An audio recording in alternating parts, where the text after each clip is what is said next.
Hello, everybody. Welcome back to week 2, the injury report. We've got Dr. Natwa from FantasyDocs here to discuss some of the recent injuries. We've had already a lot of injuries, even though we've only had week 1, but it seems like everyone's fantasy team is already riddled with some players who are hurt.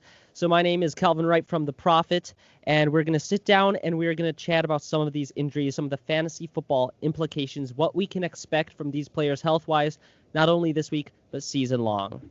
Yeah, So the awesome to first be here, player. Calvin. I thought last week was great, so hopefully we keep on doing this.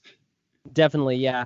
We're the injuries. It's crazy how many there have been already. I'm wondering, did something have to do with having no preseason? Do you think that could affect the injuries that are happening? Yeah, a lot of people have brought up that subject, and that's definitely the case. So, in terms of injury prevention, you might have heard this before. Dynamic stretching, which is basically doing the motions that you're planning on doing in whatever sporting activity you're in. That's the way to do injury prevention. It's not so much the static stretching, like reaching and touching your toes, it's going through the game movements. And without having the preseason, we've eliminated literally 4 weeks of dynamic stretching. So, I think that's a really direct cause of why we're having all these soft tissue injuries that are popping up in all these players. That's some good insight because I mean, it was before week 1 happened, and we already had big name players injured, and a lot of wide receivers too, which is interesting, and we'll get into that. But the first player we're going to talk about at the running back position is running back for the Philadelphia Eagles, Miles Sanders. Missed last week with that injury. What are your thoughts on him this week and season going forward? So super disappointed because he was my RB1 in one of my leagues. So that was pretty depressing. And Boston Scott was not at all useful. No, not at all. So it looks like he's going to be a full go, though. He's logged a couple full practices, and that's a great sign to me in terms of hamstring recovery. I usually get a little bit concerned if they're only logging limited practices for a possible aggravation, but the fact that he's a full go makes me very comfortable firing him up, which I'm going to this weekend. And also, it's a factor that I'm no longer going to keep Boston Scott as the handcuff. I only keep cuffs that have at least some potential or established history of being a good handcuff. And Boston Scott really isn't showing that. I think my bench would be better off being freed up. All right, so Sanders full go in real life, and you're back in all on board on him, but Boston Scott we can throw away. Yeah. All right, the next one, this one, he's been placed on IR, but Le'Veon Bell, running back for the Jets. Thoughts on him season long? How is this going to affect it? So yeah, I put a post on this actually, and I was a little bit down on Bell beforehand. It seemed like the whole gameplay, the whole narrative was really pessimistic on him. And you can never really trust the narrative too much until the game starts. But then the game started and he wasn't really showing much at all, even No, before wasn't. he kind of flared up that hamstring. And then he had a hamstring, Gase or Guess, however you pronounce his name, put him back in there. And then it got even worse and he ended up on IR. So he's not coming back for another 3 weeks. And he seems like he's not really game ready anyways. So it's going to take him another couple weeks to even get back into the flow of things. I'd say if someone's approaching you with a trade offer, that puts you in a bargaining position and you should offload him.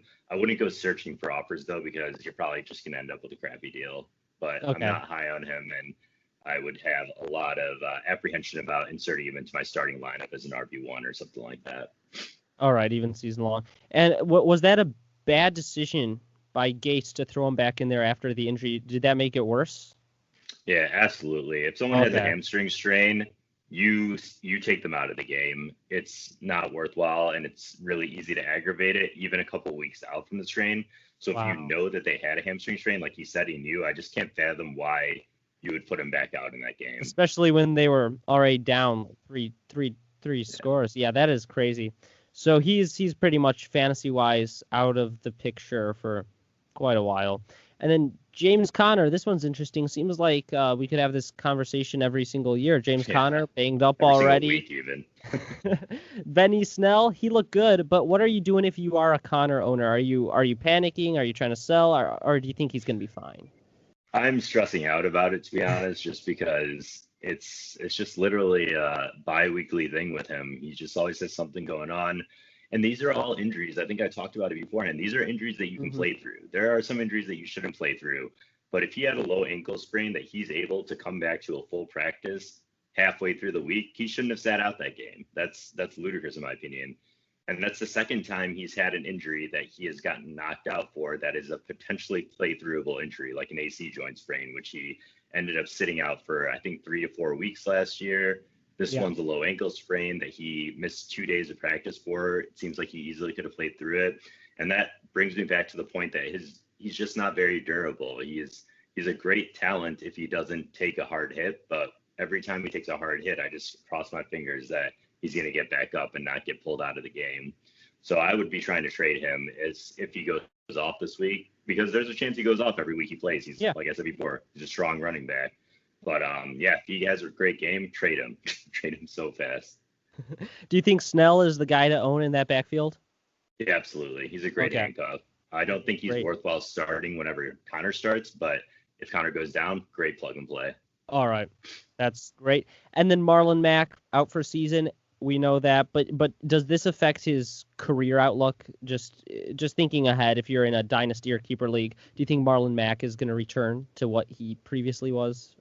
No, I do not, unfortunately. The Achilles tendon is the largest tendon in the body, if I'm not mistaken, and it has a very large factor to play in terms of that explosive burst off of that first step.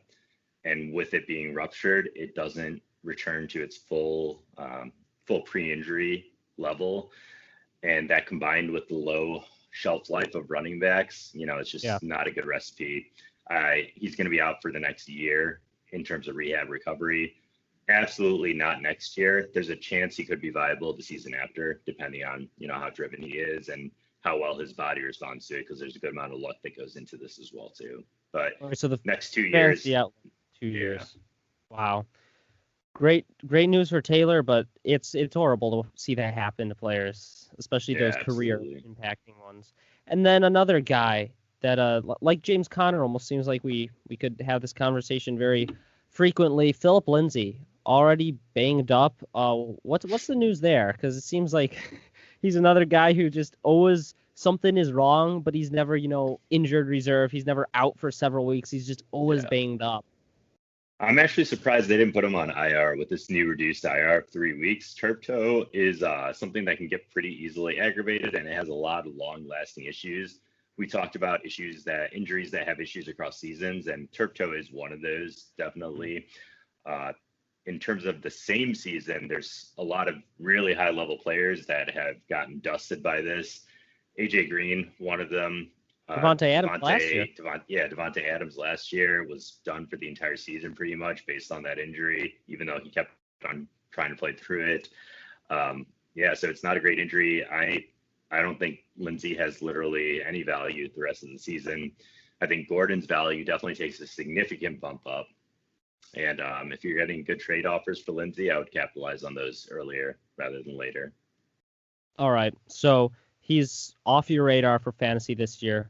Yeah. But next year he could be something depending on what the backfield looks like. If Gordon's still there, I'd be pretty low on it. All right. Yeah, that makes sense. Shoot, 1 second. Something wrong with my. Okay, we're good. My battery's pretty low. Shoot. It's fine. We can blitz through it if you want. Yeah, I'm on 12.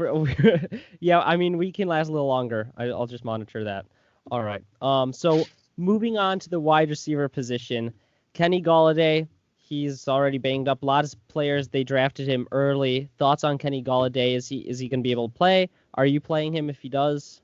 Yeah, this was pretty disappointing, to be honest. I wouldn't start him this week because he had an extremely limited practice, but it does put him on track to play next week, which is a good development, honestly, because I was getting nervous about him even playing next week with how everything was pointing. But it looks positive for next week. This week, I wouldn't play him, even if he was active, assuming I have another kind of equivalent receiver. Like if you're talking about a wide receiver 3, don't plug them in over Golladay if he's active. Okay. But if we're talking about, like a high ceiling wide receiver 2 or even a mid-level wide receiver 2, I'd plug them in over Golladay this week. Okay. So just temper expectations if he's playing, but next week he should be back to the norm. Yeah. Chris Godwin has now concussion protocol. What's going on there? Are you expecting him to play? I'm fading him this week. Concussions require pretty extensive protocol to go through. It's surprising to me that he even got out on the field today. I think that was interesting, to be honest, because there's a multi-step level that you need to go through. I put a detailed post on that. I doubt that he plays this week. I think that the fact that he's on the field is a good sign, like Galladay, and that increases the chance of him playing next week, which also I was a little bit concerned about. So once again, not really playing him this week, especially if he has some kind of flare up of those symptoms. They'll take him out right away too. So he's a high risk even if he starts this week. High risk. And his teammate, Mike Evans, he's got some injury concerns. He did play last week, but only one reception. Was that due to just, Tom Brady, looking not like himself, or is that something to do with the injury that Mike Evans saw, limited work? And if it is, are you worried this week? I think it was a combination of factors. And I know we talked last week about fading him just because if he was out there, he was likely a decoy. That was compounded by the fact that Gilmore was shadowing him, the fact that he was recovering from the hamstring, and the fact that, it's Brady's first week in the system in a game. Yeah. It's hard to figure out some stuff.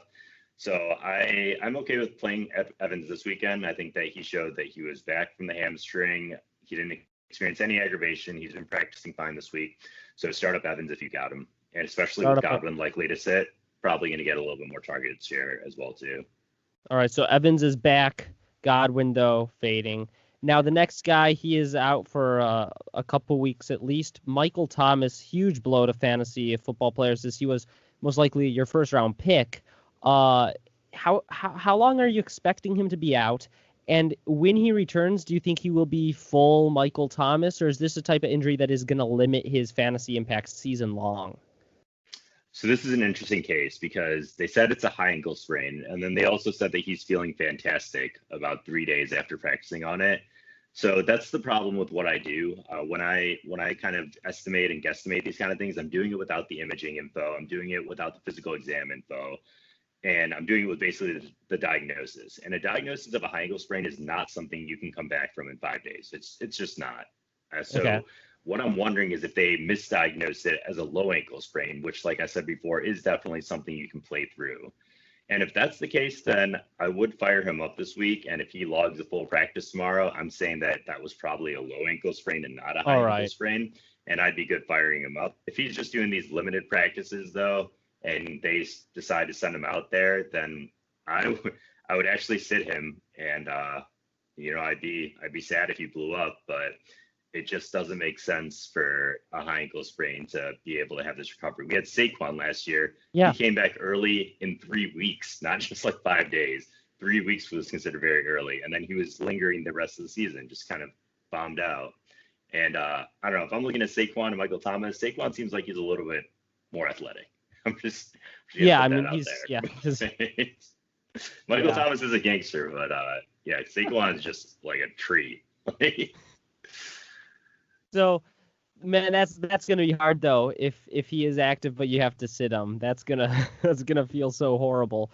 But yeah, good analysis on Thomas, because a lot of owners were panicking. I have him in a couple leagues, and he went down in that game after catching 2 passes, and it was just no, this can't be happening. Now, another player that has already been declared out for this week, a bit of a surprise since he did play all of last week. I mean, they tried to throw him the game-winning touchdown. A.J. Brown is now out. What is going on there? And is this something to be worried about long-term or just this week? So short-term, it is something to be worried about. A bone bruise sounds super benign, and it sounds not that big of a deal, but it actually is a pretty big deal. It's a fracture to that soft bone underneath the hard bone outer covering, and the recovery timeline is the same as an uncomplicated fracture, which is anywhere from 2.5 to 5 weeks. So I'd be surprised even to see him back next week, but anytime after that, it's fair game. And that is a good sign for Corey Davis. He logged a limited practice today, and Jonnu Smith. Exactly, those two. So I think those are going to be great plays against a weak Jaguars defense this weekend. But so he is going to be, not a viable fantasy option for a couple of weeks at least. That's good to know. That was interesting because he did play all of the game. So that was just I was so surprised when I saw that he was out. Now the last wide receiver, I guess we'll talk about, Courtland Sutton. Not exactly sure what's going on there. Can you talk us through if you're starting him, sitting him, what it looks like for him this week? I didn't see the most recent report. Did he log a full practice yet, or is he still just doing limited practices? Or maybe it didn't get released today either. Sometimes I haven't seen a report for him today, at least. Okay. So the earliest would have been yesterday. Yeah, so I'd be okay starting him. These AC joint sprains, like I said, it's more of a pain tolerance thing. And last week I predicted he would sit just because it was a little bit too close to the game. But this week I think that he'll probably suit up. They'll most likely give him a steroid injection just to numb up that pain there. And he's at a slight risk for aggravation if he goes out there and he lands on it inappropriately or incorrectly and aggravates that joint area. He could get pulled out, but if you drafted him as a starter and that's what you want him to be, I would put him in my starting lineup. If he's a bench play that you're hoping is going to turn into something, I wouldn't start him this week. I would just roll with your regular starters. All right. So the most recent 4 hours ago, he's been limited all week, including today. It's been limited. Yeah, I think he's gonna play this week, and I'd be comfortable putting him into a flex spot. All right, but a little worried if you had another option who was less risky with the injury. Let's say you had Marquise Brown or Sutton. I put Marquise Brown. Okay, Terry McLaurin or Sutton. I'd go. Who are the Skins playing this week? Oh, man, I forget. Oh, who is it? We can edit this part out. Basically, if it's a good matchup, then I play Scary Terry over. Okay, if it's a good matchup. So you are a little bit worried. Yeah. Okay. Yeah, matchup wise. But if it's a similar matchup, then I would go with Sutton. Arizona, who looked pretty good last week. Oh, okay. Yeah, I would probably go with Sutton then. All right, so you would go Sutton over there. All right, so yeah. Sutton, unless you've got a very, very solid last option. And the last guy we'll talk about before we close this out, George Kittle had the injury. Are you expecting him to play? If so, are you worried about him? I'd fade him this week. I don't think he's going to play. All right. I mean, Shanahan can say all week that he's going to play without practicing, but it's very few times I've seen that happen, even with that statement being said about players. And even if he is out there, that's tough. I mean, I guess you got to start him up if he's out there. He's such a great, just kind of dump off receptions, especially in PPR leagues. I'm not sitting him if Kittle is active. I don't think he's going to be active, so I'll definitely have a backup plan. He's not a Monday night game. If he's a Monday night game, then then obviously play someone else. But if he's not a Monday night game, then yeah, play him. All right, so Kittle you're playing if he's active, but you're not expecting. So that is the last of the main injuries that we covered. 1, 2, 3, 4. We covered lots of players today, probably like 16, 18. Nice. So a lot of great information for you before you set your lineups this weekend. Hope you guys enjoyed this. This was the injury report with Dr. Natwa from FantasyDocs, and give yourself the shout out. Yeah, guys, you can follow me at FantasyDocs. I'm on Instagram, and then I've been recently tweeting a lot more from Dr. Nithin Natwa. That's Nithin Natwa, so you can catch me there too. And yeah, that's about it. Follow the Prophet as well too. If you're seeing this on my account, he's got a great following base, and he puts out a lot of good info. Thank you. And if you're watching this on the YouTube, all his links for his social medias, they will be in the bio, so just click down there and you can go follow him. Stay up to date with all the players' injuries throughout the whole week. Thank you guys for watching. We'll see you next week with Injury Report Week 3. Hopefully, there are no new names on the lists.